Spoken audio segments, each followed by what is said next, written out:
Thank you, everybody.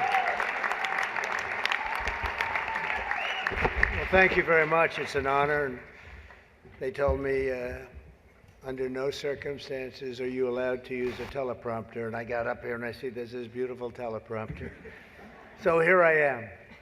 But it is a tremendous thing. It's a tremendous dinner. I've come here with my father. So it was 3 times, but it was also many times before that, a long time ago. And it's a very special dinner. And you've done a fantastic job, Cardinal. Thank you very much. I appreciate it. So I'd like to thank Your Eminence very much, and members of the clergy, so many people I know. Speaker of the House Johnson, what a job you're doing. He's done a great job. Senator Schumer, good. Yeah, I supported him. I don't know. He used to say that's true, and now I'm not sure he would, but I gave him his first check from an office in Beach Haven, and I was very proud of it. I don't know about lately. No, I was. It was his first check. He was running, and I said, he's a good man. Senator Gillibrand, thank you very much. Thank you very much for working hard. Governor Hochul, wherever you may be up, this is a big day, that's right. Where is the governor? Good job. It's not an easy one, is it? But you're doing all right. We have to get a little money from the federal government, I have to tell you. It's about time. It's about time. Mayor Adams, good luck with everything. They went after you. They went after you, Mayor. Yeah, boy, I do that. 9.5 months ago, I said, he just said something about the administration. He's going to be indicted any moment. And guess what happened? But you're going to win. I think you're going to win. I know you're going to win. So good luck. Good luck. I don't like what they do. And also distinguished, got so many friends up here. It's great. A lot of great friends. Some of my best friends. And you are right, they are distinguished and they are wealthy for the most part. A couple are having a hard time, but they're going to get over it. I also want to thank my very beautiful wife, and thank you for mentioning, but can you believe this? She did a book, and it's a really good book, and she worked hard on it, and it just became #1 on the New York Times list, so I think that's okay. That's not an easy thing to do, especially when your name is Trump and you're on the New York Times list. That must be selling like hotcakes. But thank you for mentioning. I appreciate it. Good job you did. It's a true pleasure to be with you this evening. Amazing pleasure. And these days it's really a pleasure anywhere in New York without a subpoena for my appearance. Anytime I don't get a subpoena, I'm very happy. They've gone after me, Mr. Mayor. You're peanuts compared to what they've done to me. And you're going to be okay. But I have to be careful, however, to understand that this will be the first time in the history of this event where jokes will be fact-checked, and they will be. And they will be. It's been a long tradition for both Democrat and Republican candidates for President of the United States to attend this dinner. It's a rule. You got to go to the dinner. You got to do it. Otherwise, bad things are going to happen to you from up there. You can't do what I just saw on that screen. But my opponent feels like she does not have to be here, which is deeply disrespectful to the event, and in particular to our great Catholic community. Very disrespectful.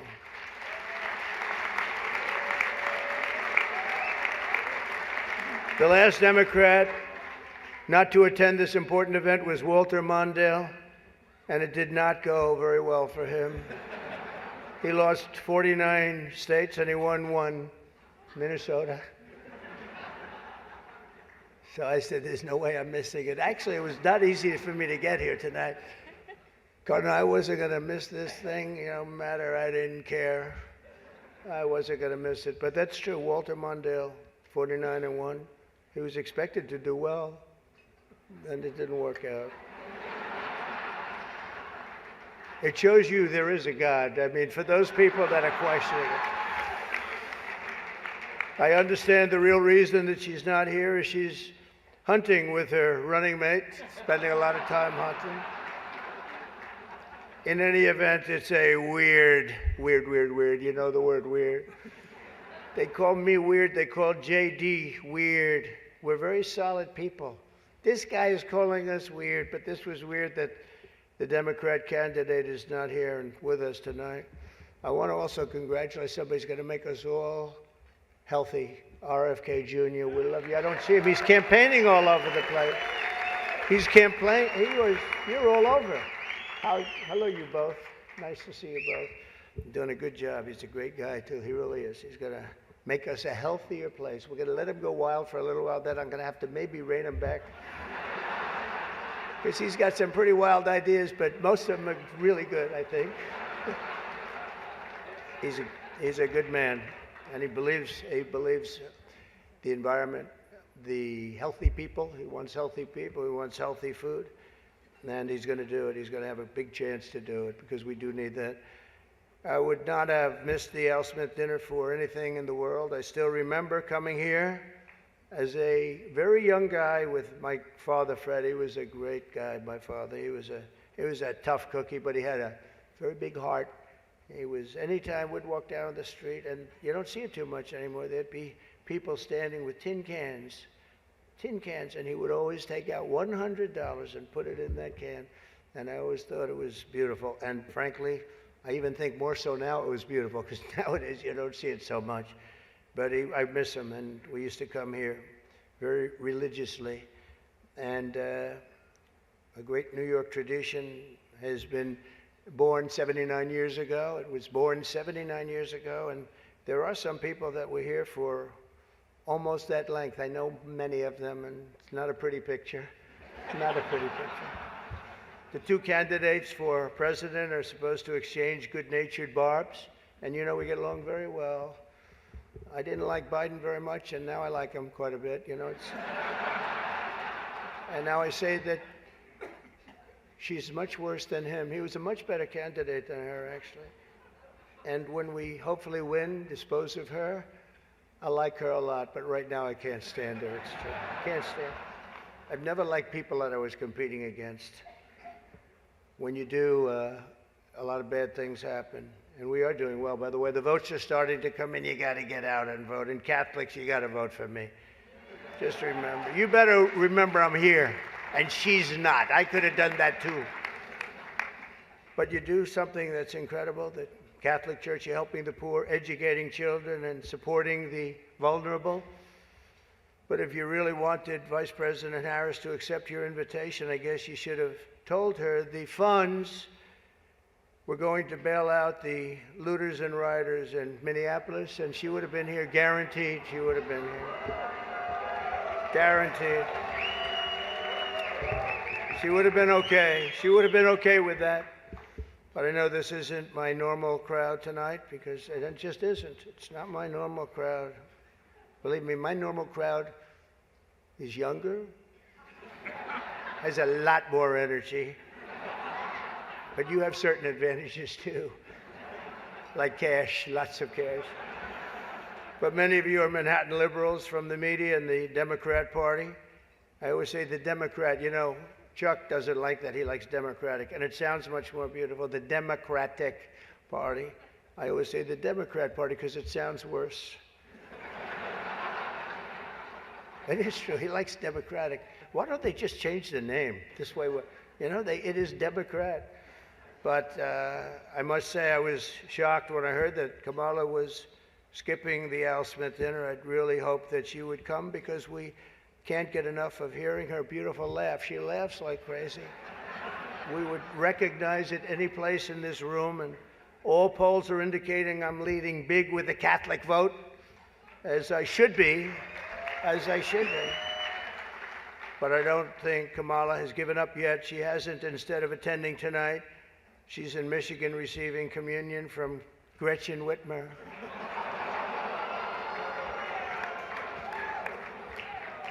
That's not a pretty sight. But Catholics, please don't be too insulted by Kamala's absence. If the Democrats, yeah, he says, thank you very much, I appreciate it. If Democrats really wanted to have someone not be with us this evening, they would have just sent Joe Biden. You know, he's having second thoughts, you know that, right? He wants to come back. If she does any worse in the polls, they're going to bring him back again, I think. Chuck, he's going to do it. He's the one that got him out. That's the guy. Much more so than Crazy Nancy, I will tell you, because I know him. He did it. Joe has almost disappeared from view. The only way he could be seen less is if he had a show on CNN. They had nothing. They've got nothing. Fake news, right? Fake. That term wasn't good. You know, they say that term is no longer in vogue because it's much worse than fake. I don't want to tell you what the real name is. I won't do it because all those cameras would shut off immediately. They don't like that. But apparently Joe didn't think it was fair for me to have the podium to myself with Kamala skipping the event. So he called, looked at me, and said, don't. Does anybody understand that? Yeah. I thought it was actually very good until just now. It was announced this morning that at a funeral yesterday, in a rare moment of clarity, Joe told Barack Hussein Obama that, quote, only a few people got that.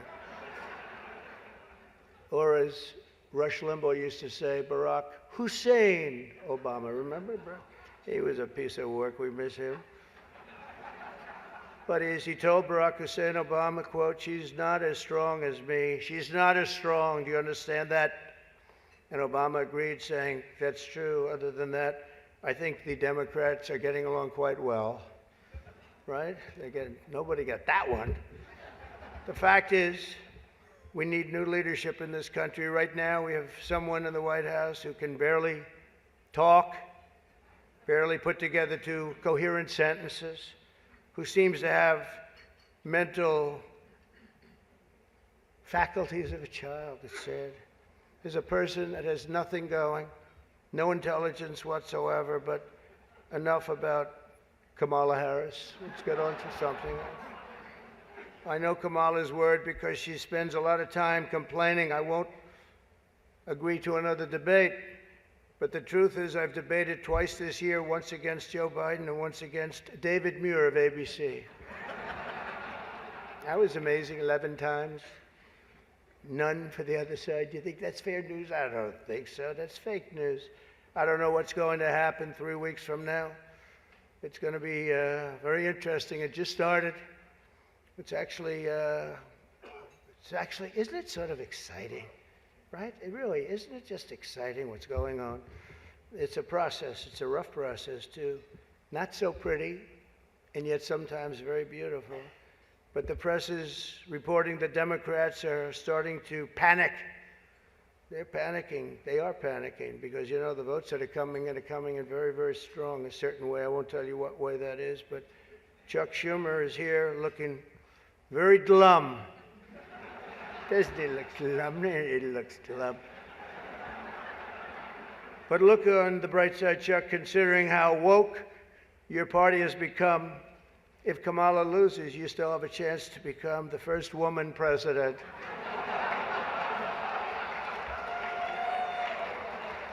And I said, do you mind if I do that? He said, no, you got to do what you got to do. He's a pro. He's a professional. No, he's a good man, actually. I hate to say it. Don't ever use it against me, please. They'll say, this dinner was really setting me back when I say that. But I've known him a long time. There's a group called White Dudes for Harris. Have you seen this? White Dudes for Harris. Anybody know? Are some of you here? White Dudes for Harris? Doesn't sound like it. But I'm not worried about them at all because their wives and their wives' lovers are all voting for me. Every one of those people is voting for me. And as you may have seen, Kamala did an interview on Fox News yesterday. It went so poorly for her that the Democrats have been forced to install another 100 drop boxes throughout the city. And the upside really is Kamala now sees the benefit of deportation. She wants to deport people. She's vicious. She wants to deport people, and she wants to start by deporting Brett Baer, Fox. It's an interesting interview last night. Huh? A major issue in this race is child care, and Kamala has put forward a concept of a plan. A lot of people don't like it. The only piece of advice I would have for her in the event that she wins would be not to let her husband, Doug, anywhere near the nannies. Just keep them away. That's a nasty one. That's nasty. I told these idiots that gave me this stuff, that's too tough. Oh, I did. You know, they told me the last time I did this, I was running against Crooked Hillary. Hillary. No, I was running against Crooked Hillary, and I did it. And I thought it was a roast. So I was told it's a roast. And I had the meanest guy you've ever seen write stuff up. And man, was the room angry. Even the Cardinal remembers. I went overboard. Don't you agree, Cardinal? It was like terrible. And I knew I was in trouble around midway through because, you know, people had not, even my own side was angry at me. They were saying, it's too much. But I did it anyway. I didn't give it away. Campaigning can take a toll on a family and family life, although I hear that Kamala and her husband carve out some really beautiful alone time at the end of the day for an intimate dinner, just Doug, her, and a teleprompter that she uses quite well. And by the way, she wouldn't have liked this tonight if she was told about no teleprompter. I can't believe I saw a teleprompter. They said they've never had a teleprompter in the history of this dinner. I told that to the Cardinal, right? And then a teleprompter pops up he must be a very important comedian to get that. They give you one, but not me. How about that one? Huh? Come here. Yeah, and you did a good job. Tradition holds that I'm supposed to tell a few self-deprecating jokes this evening. So here it goes. Nope, I've got nothing. I've got nothing. There's nothing to say. I guess I just don't see the point of taking shots at myself when other people have been shooting at me for a hell of a long time, and they shoot hard. You know, they say about presidents, they say that Andrew Jackson was the president that was the most meanly treated. His wife died. She died of heartache. She was heartbroken at the way they treated him. And they say that second was Abraham Lincoln, but he was in charge of a civil war, you know. So, but those were the two, Andrew Jackson. Up until me, now they say it's not even close. There's never been a president that's been treated so badly as me, and our people aren't happy about it. But I was treated a little bit rough. But I don't mind it somehow, and I think it's just part of the game. I'd like to thank our MC this evening, Jim Gaffigan. Most recently, Jim has been playing Tim Walsh on Saturday Night Live. And that'll be a very short gig, I hope, Jim. But it was fun while it lasted, wasn't it? Let's see how that lasts. Right? It better be quick. We don't want him, and I'm not going to say anymore. But unfortunately, Governor Walsh isn't here himself, but don't worry, he'll say that he was. He's going to say he was. I used to think the Democrats were crazy for saying that men have periods, but then I met Tim Walsh. The stupid show, The View, is so bad now that the other day I was watching it and thinking to myself, you know what? They really need to bring Rosie O'Donnell back. That show is bad. Those people are bad. I know every one of them, and they are bad news, I want to tell you.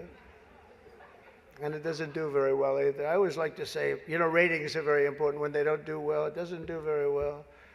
As I look around the dais, I see all of the usual suspects. For instance, Mayor Adams.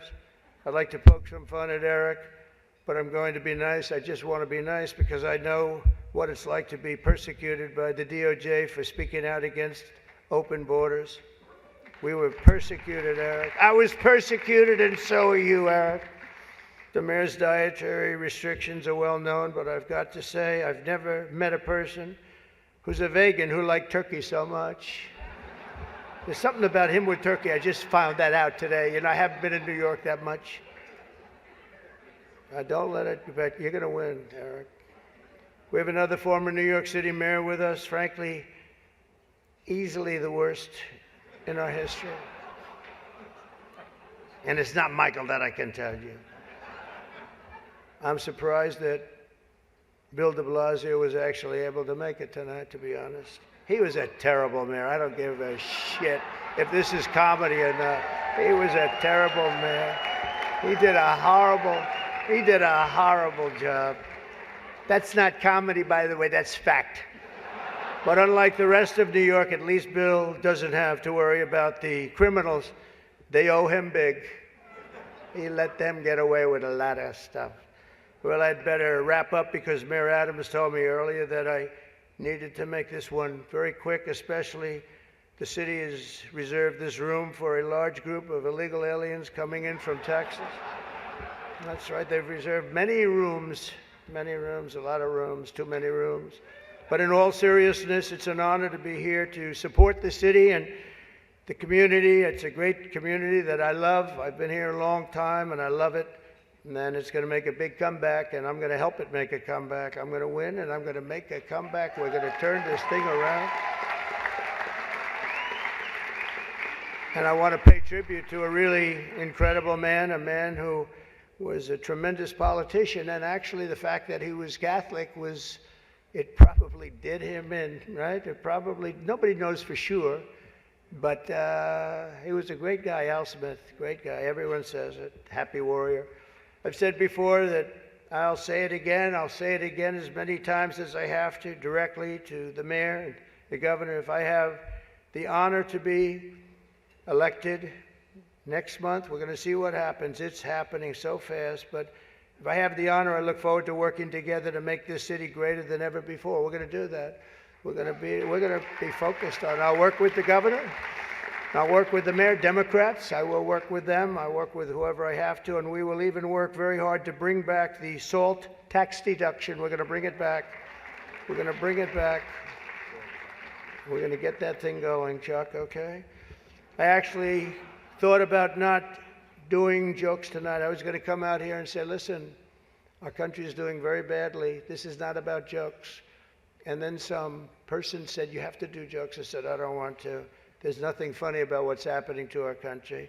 And I actually meant that. I was going to do that. But they convinced me to say some of the things I said tonight. I don't know if they were funny or not, but hey, you think this is easy standing up here and doing this? In front of half a room that hates my guts and the other half loves me? Half of us love me. Well, maybe it's, I think 75% love me. But I actually do. I did think about that, and our country is doing very badly with respect to its open borders and inflation, crushing things happening in the Middle East and Ukraine. It's so sad to see what's happening in Ukraine. Wow. I had a lot of people very religious people come up to me tonight from Ukraine, and they're asking me for help. So sad to see so many people have been killed in Ukraine, and we're going to get it settled up if we win. As I'm president-elect, I'm going to get that done. I'm going to do it before we ever get back. We have to get it stopped. Too much killing. It's killing, and all of those cities are coming crashing down. Those beautiful golden domes are crashing down on their sides. They're so sad to see. The whole thing is so sad. So we're going to be, for all those people, there's so many people came up to the dais, and religious people from Ukraine, and I'm going to say, and I told them, don't worry, we're going to get it stopped. It's too bad it ever started. It should have never started. It wouldn't have started. But we're going to have our country respected again. We're going to make sure that it's respected, and we're going to go out and do very good things for ourselves as a country and for the world. These are challenging times for our beautiful USA, but I'm committed to working with every partner here in New York and all across the nation to build an America that once again is strong and safe and proud and prosperous and free. We're going to make sure together we can create a future defined by great ambitions and grand achievements that once again inspires the dreams of our children, brings back the American dream. You don't hear about the American dream anymore. We're going to make it possible for them to have the American dream.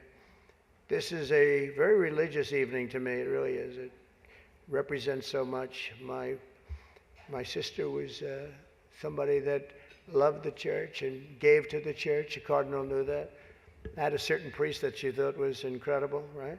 For a certain very, very fine man that she thought was incredible. Having recently, myself, survived 2 assassination attempts. I survived. I have a chart that went down to the right. Fortunately, I looked at it's my all-time favorite piece of paper. But it went down, and I looked to the right, and I said, you know, was that luck? What was that, luck, or was that God that did that? And I think it was God that did that. I do. But I have a very fresh, Cardinal, I have a very fresh appreciation for how blessed we are by God's providence and His divine mercy. I mean, that was something, I was not supposed to be here tonight. That I can tell you. So with God's help, I know there is nothing that cannot be achieved. We can achieve so much good with this country and get together and unify. I want to thank the Al Smith Foundation for its noble work, and I want to express my tremendous gratitude to the Catholic community. It's a great community. It's a community I've gotten along with all my life. I tell you, when I was president, I was in the Oval Office and I got a call from the Cardinal, and he said, we need help. It was during the China virus. I want to be accurate when I describe it.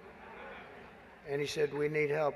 Our schools are in devastating shape. They needed much more than $1 billion. I won't even tell you the number, but much more than $1 billion. But I've known the community and I've known the schools. I know so many people that were educated in the Catholic school system. And they are great, and they just speak with it like with love, much more so than almost any system that I've seen. And he said, sir, we have a big problem. We need a number of billions of dollars, or we're going to have to close down the New York school system, the whole system in New York. And I said, give me 15 minutes. I think I can find it.